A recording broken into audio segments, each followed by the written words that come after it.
Pelo sinal da Santa Cruz, livrai-nos Deus, nosso Senhor, dos nossos inimigos. Em nome do Pai, do Filho e do Espírito Santo. Amém. Olá, eu me chamo Eduardo Mano e esse daqui é o Anexo Católico da Paixão de Cristo. Esse é o episódio 4, nós vamos voltar agora toda a nossa atenção para Pilatos e Herodes. No segundo episódio, nós vimos ali o que os homens da lei tinham levantados como argumentos para condenar o nosso Senhor Jesus Cristo. No terceiro episódio, nós vimos Judas Iscariotes e Pedro, as negações que aconteceram daqueles discípulos que seguiram Cristo, mas no final acabaram negando a sua fé e de diferentes formas eles realizaram o que tinham acabado de fazer e tiveram consequências diferentes. Nesse episódio nós voltamos à linha do tempo de quando Jesus é preso ali no final da noite da quinta-feira e no início da manhã da sexta-feira é apresentado a Pilatos. Primeiro que a gente precisa entender, naquela época existia a terra da Judéia, onde ali os homens da lei, os saduceus, os fariseus, todos esses que eram voltados para os homens do templo, tinham uma grande importância no templo, eles tinham a sua lei, a sua própria lei. Mas por conta de uma revolta que havia acontecido recentemente, eles tinham perdido o direito de condenar alguém à morte. Por isso que logo no início, na sequência do filme, quando eles saem lá do Sinédrio e vão até Pilatos apresentar Jesus, a passagem de João, capítulo 18, versículo 28, vai dizer: da casa de Caifás conduziram Jesus ao pretório. Era de manhã cedo, mas os judeus não entraram no pretório, para não se contaminarem e poderem comer a Páscoa. Aquele dia já era de preparação para a Páscoa, que se aproximava. Então, na preparação para a Páscoa, se eles entrassem em algum lugar que não fosse puro, algum lugar que eles, como era um lugar pagão, o lugar dos romanos, eles adentrando ali, eles precisariam se purificar para poder participar da Páscoa. Por isso que toda a cena da condenação de Jesus por Pilatos é feita com todo o povo do lado de fora do pretório. Ali, Pilatos, dentro, de cima, olha para o povo e começa aquele diálogo que é feito entre os homens da lei, entre Pilatos, o povo e também, posteriormente, Cristo vai subir para conversar com Pilatos. Então, em sequência, o versículo 29 vai dizer: saiu por isso Pilatos para ter com eles e perguntou: que acusação trazeis contra este homem? Responderam-lhe: se este não fosse malfeitor, não teríamos entregue a ti. Disse então Pilatos: tomai-o e julgai-o vós mesmos, segundo a vossa lei. Responderam-lhe os judeus: não nos é permitido matar ninguém. Como eu disse, havia essa autorização antes, que eles podiam até chegar à morte de alguém. Como a gente vai ver em outros momentos, que, por exemplo, no Atos dos Apóstolos, eles precisam retirar para poder apedrejar alguém até a morte. Retirar a pessoa da cidade para poder apedrejá-la até a morte. Porque dentro ali, a lei não mais vigorava somente sobre o povo do judeu. Eles não tinham mais autonomia sobre a lei, mas sim, eles tinham que acatar tudo que era definido pelo Império Romano. Pilatos, nesse caso, ele é o governador daquela região e ele é subalterno ao rei Herodes, e o rei Herodes é subalterno ao imperador Tibério, na época. Nesse caso, nessa situação, eles apresentam a Pilatos nosso Senhor Jesus Cristo por serem incapazes de condená-lo à morte, esperando que Pilatos assim o faça. Então, o diálogo que se inicia é um diálogo de tentar convencer Pilatos de que ele merece a morte. Só que tem um ponto particular nessa história. Pilatos pouco se importa para aquilo que é julgado perante a lei do templo. Pilatos, ele não é um judeu. Pilatos, ele não acredita, não tem a fé do povo judeu. Então, quem for contrário às leis dos judeus, quem for contrário a tudo aquilo que é definido como lei, contrário à Torá, para ele pouco importa. Ele não se importa com isso. A única coisa que Pilatos julga e condena ali é somente o que for contrário ao Império Romano. Ele está ali para manter a paz romana. Como é dito sobre o Império Romano, quando toma a Judéia, eles impõem essa paz romana mediante o poder militar, o controle das vias. Tudo isso é feito por Roma. Então, ele está para manter a ordem. Quando vem apresentar nosso Senhor Jesus Cristo para Pilatos, tudo que ele pensa ali é como é que eu posso manter a ordem diante das acusações por este homem. Então, logo em seguida, nós vamos ter a passagem do capítulo 18, versículos de 33 a 35, que é propriamente dito quando Pilatos e Jesus começam um diálogo.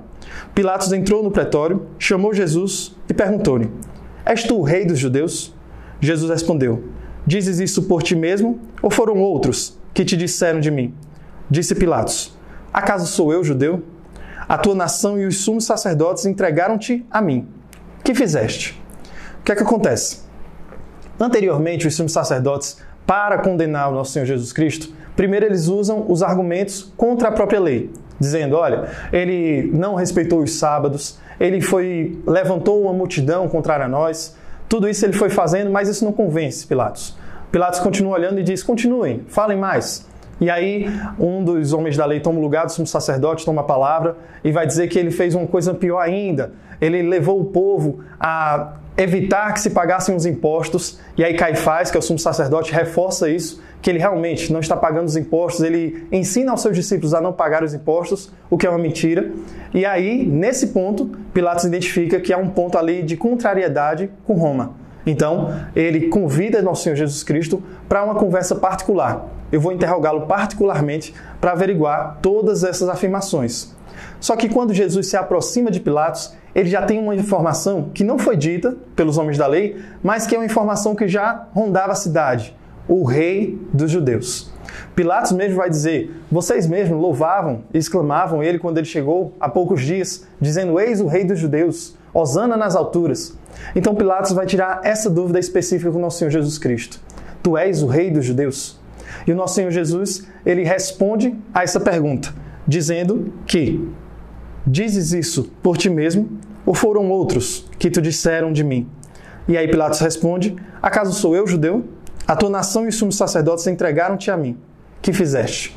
Ou seja, Jesus Cristo, ele questiona de onde vem essa pergunta de Pilatos. É uma pergunta sincera e profunda ou é uma pergunta superficial sobre o que ele ouviu dos outros falarem? E Pilatos responde aquilo que eu já tinha afirmado. Pilatos pouco se importa com a lei, pouco se importa se ele faz parte do povo judeu, se quebrou alguma lei do templo. Para ele, o que ele precisa saber é, você é rei? A questão do reinado de Cristo é o que mais importa aqui. Por quê? Como a gente falou lá no episódio de Pedro e Judas, havia ali naquele tempo uns homens que se levantavam dizendo, professando serem um rei e que iam libertar o povo. E a libertação era por meio do conflito, da luta armada. Assim nós vamos chegar também em Barrabás. Ele é um desses exemplos. E aí Jesus Cristo, ele precisa ser interpretado por Pilatos. Você é um rei, e aí logo em seguida ele vai perguntar de onde é o teu reino. E ele vai dizer o seguinte, respondeu Jesus, o meu reino não é deste mundo. Se o meu reino fosse deste mundo, os meus súditos certamente teriam pelejado para que eu não fosse entregue aos judeus. Mas o meu reino não é deste mundo. Aqui neste momento, Pilatos fica confuso. Porque o que é que acontece? Pilatos, ele tem uma imagem de reinado na sua cabeça. E a imagem de reinado da época era o poder militar. Hoje, ainda nos dias de hoje, você percebe que uma pessoa tem grande poder quando ela tem o poder de fogo. As grandes nações, elas demonstram seu poder exibindo seu armamento, tudo aquilo que elas podem ser capazes de fazer às outras nações, através do seu poder de fogo, seu poder militar, de combate. Na época, da mesma forma, Pilatos imaginava um rei, se ele é um rei e o reinado dele não tem um poder militar, é um homem que está aqui machucado e ferido pelos líderes da religião dele. E ainda assim, ele permanece dizendo que é um rei. Que tipo de reinado é esse? E aí, logo em seguida, no versículo 37, vai dizer, perguntou-lhe então Pilatos, és portanto rei? Respondeu Jesus, sim, eu sou rei. É para dar testemunho da verdade que nasci e vim ao mundo. Todo o que é da verdade ouve a minha voz. Ou seja, Jesus Cristo agora expõe o seu reinado. O reinado do nosso Senhor Jesus Cristo, ele não está referente ao poder militar. O reinado do nosso Senhor Jesus Cristo não está referente a uma revolução armada. O reinado do nosso Senhor Jesus Cristo está referente à verdade. Nesse momento, Pilatos faz a pergunta que perpetua, a eternidade perpetua até os dias de hoje. Pilatos diz, o que é a verdade? Nesse ponto aqui, o Papa Bento XVI ele vai aprofundar na explicação que Santo Tomás de Aquino dá à verdade. Que é, em resumo, assim, uma forma bem leiga de se explicar, é você notar algo com a sua razão, com a sua inteligência, identificar algo e conseguir explicar o que é verdadeiramente aquele algo. Se você observando alguma coisa, veja, por exemplo, eu estou vendo aqui uma luz, eu vejo uma câmera, eu vejo assentos, eu vejo mesa, tudo isso ganha um nome e ganha um sentido quando, propriamente dito, ela é aquilo que é. A verdade é você conseguir descrever com a realidade o que está acontecendo. Santo Tomás de Aquino ele vai explicar de uma forma mais aprofundada isso, dizendo que Deus é o ser por si só. Então ele é a verdade plena e pura. Deus, sendo a verdade, ele para revelar a sua verdade precisava demonstrá-la de alguma forma. E só foi feito isso através do nosso Senhor Jesus Cristo. Cristo, então, é a verdade revelada. Em Cristo nós conseguimos identificar a verdade que Deus é. Porque como é que você consegue demonstrar a verdade de si? É quanto mais você consegue se aproximar de Deus. É como um criador que cria um microfone. Como é que você vai usar esse microfone? Você não vai usar esse microfone para lavar os pratos, para fazer uma coisa diferente daquilo que ela foi feita para fazer.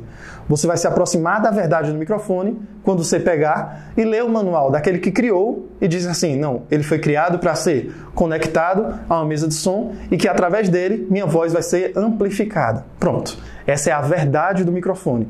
Quanto mais se aproxima daquilo que o Criador definiu para ele, mais verdadeiro ele será. Cristo, conforme é verdadeiramente Deus, verdadeiramente homem, ele está unido a Deus, então ele é a verdade em si. Pilatos, diante disso, ele não compreende. Por quê? Para Pilatos, ele é muito pragmático. Ele precisa da exposição da verdade. Então, nosso Senhor Jesus Cristo, ele apenas diz que o reino dele é na verdade, e Pilatos pergunta, mas o que é essa verdade? O que é a verdade? E a pergunta fica sem resposta. Mais adiante, nós vamos ter a reação de Pilatos para o povo que esperava por ele, aquele povo que tinha trazido ele do Sinédrio.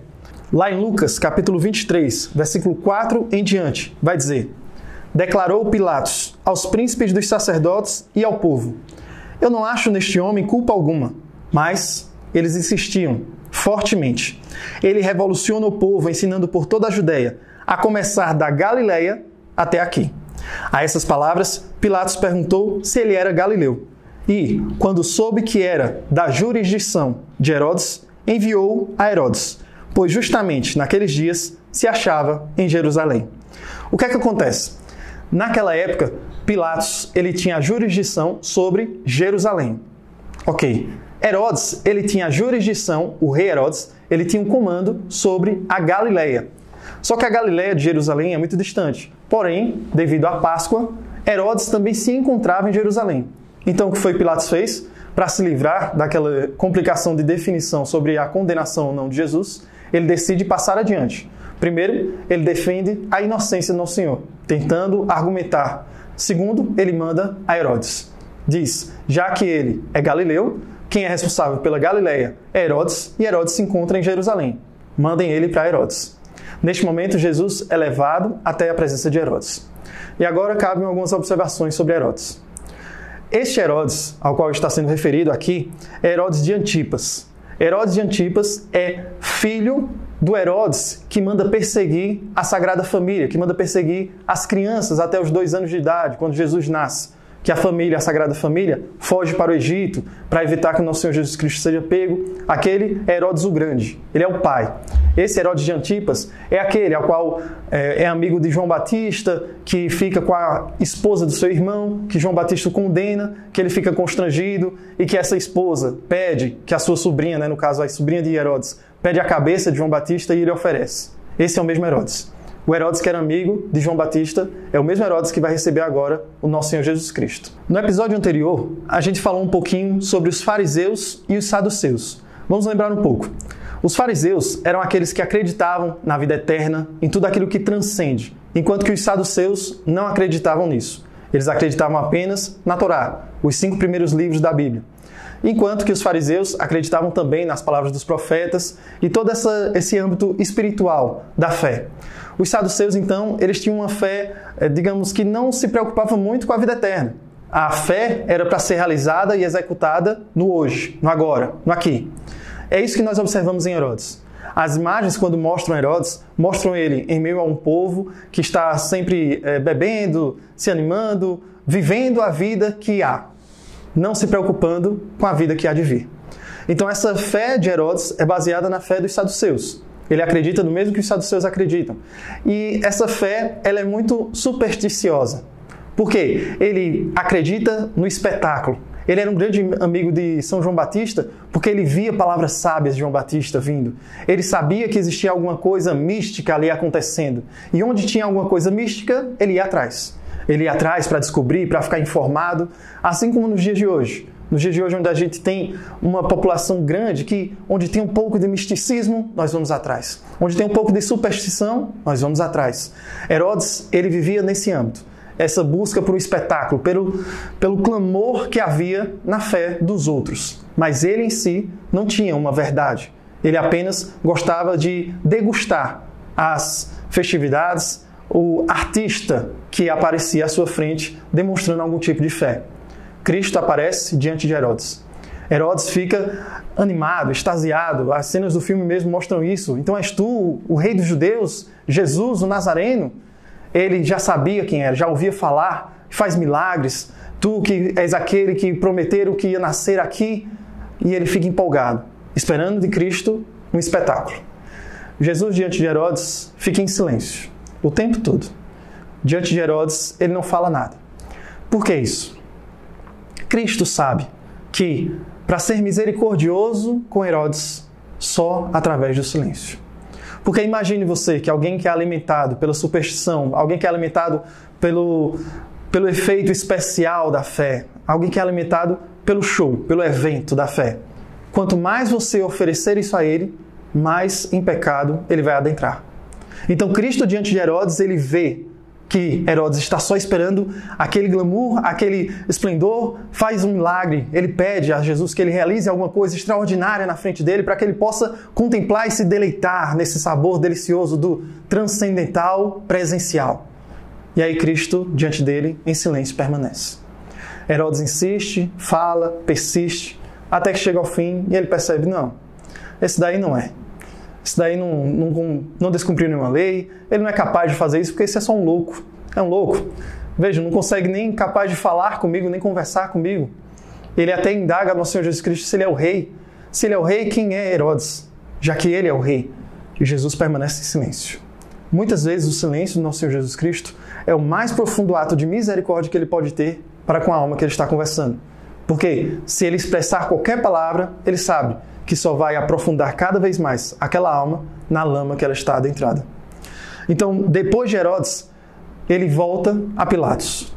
Ele pede que retirem aquele homem dali. O povo, novamente, guia nosso Senhor Jesus Cristo a Pilatos.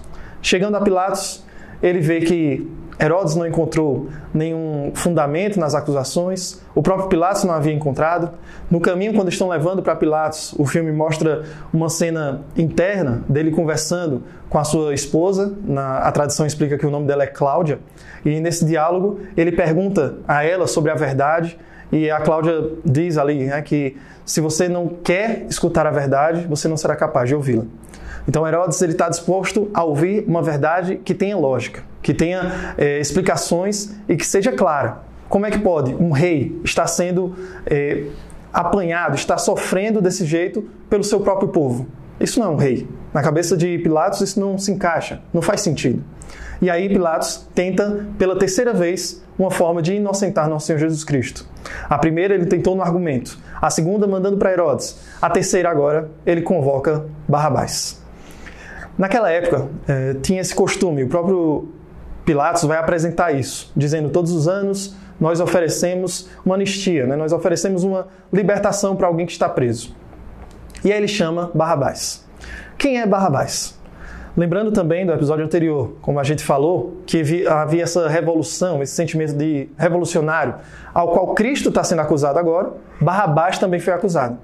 A diferença entre Cristo e Barrabás, que Pilatos nota, que o Papa Bento descreve no livro, é que Cristo ele não demonstra uma luta armada, ele não demonstra violência.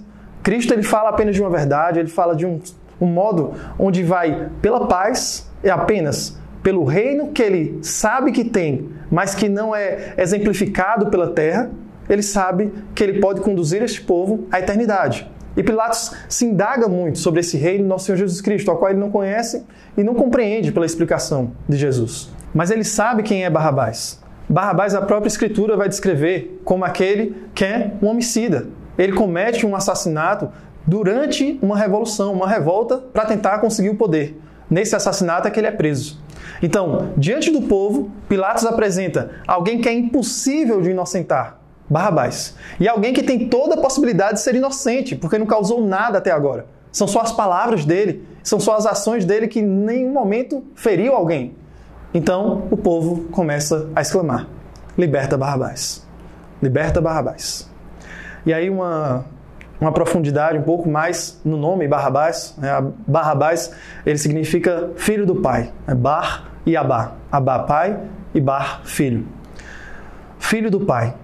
É uma referência, então, este nome de Barrabás faz uma referência, então, a todos nós.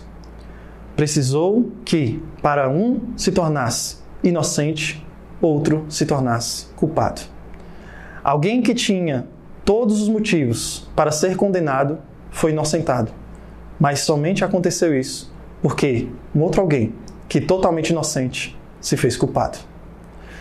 Dentro dessa pedagogia de Barrabás e nosso Senhor Jesus Cristo, nós temos Pilatos tentando mais uma vez inocentar nosso Senhor Jesus Cristo, nós temos a nossa imagem prefigurada em Barrabás e nós temos, por fim, a reação do povo. E o Papa Bento vai levantar o questionamento de quem são os acusadores que desejam Barrabás e que condenam nosso Senhor Jesus Cristo. E aí ele vai explicar, cada evangelista, o que é que cada um demonstra, mas vai chegar à conclusão de que é o povo da cúpula, digamos assim, né, os líderes religiosos da época, conduzidos pelos discípulos de Barrabás. Aquela multidão ali é toda conduzida e influenciada por esse pequeno povo. Aqueles que deveriam estar defendendo nosso Senhor Jesus Cristo estão amedrontados, recuados, enquanto que o povo, movido por essa cúpula, movido por essas lideranças, eles são levados a gritar junto com eles: Barrabás, Barrabás, libertem Barrabás. E aí Pilatos aponta para nosso Senhor Jesus Cristo: e é este, o que eu devo fazer? E o povo grita novamente: crucificam, crucificam. E por uma quarta tentativa, Pilatos tenta, por apelo do povo visível, tentar libertar nosso Senhor Jesus Cristo. A primeira, na argumentação. A segunda, enviando a Herodes. A terceira, apresentando Barrabás. A quarta agora, a flagelação. Pilatos vai conduzir ele até a flagelação e ele anuncia isso ao povo: eu vou dar uma flagelação, um castigo a ele e depois vou soltá-lo. Ele anuncia isso e manda Jesus para a flagelação. O episódio da flagelação nós vamos no próximo episódio aprofundar com mais detalhes e características ali. Mas neste episódio eu queria levantar os personagens, né? Pilatos e Herodes. Pilatos, aquele que era cético, que queria a verdade exposta, declarada, e a verdade diante dele não conseguiu ser notada. Herodes era o cego. Ele não tinha nem noção de desejar conhecer a verdade. Somente queria desejar conhecer cada vez mais o espetáculo da fé. E não de uma fé real, mas de todas que se apresentassem para eles. Hoje nós conhecemos, então, mais um passo do caminho de Jesus até o Calvário. Esse é o anexo católico da Paixão de Cristo. Que Deus abençoe você e reze por mim.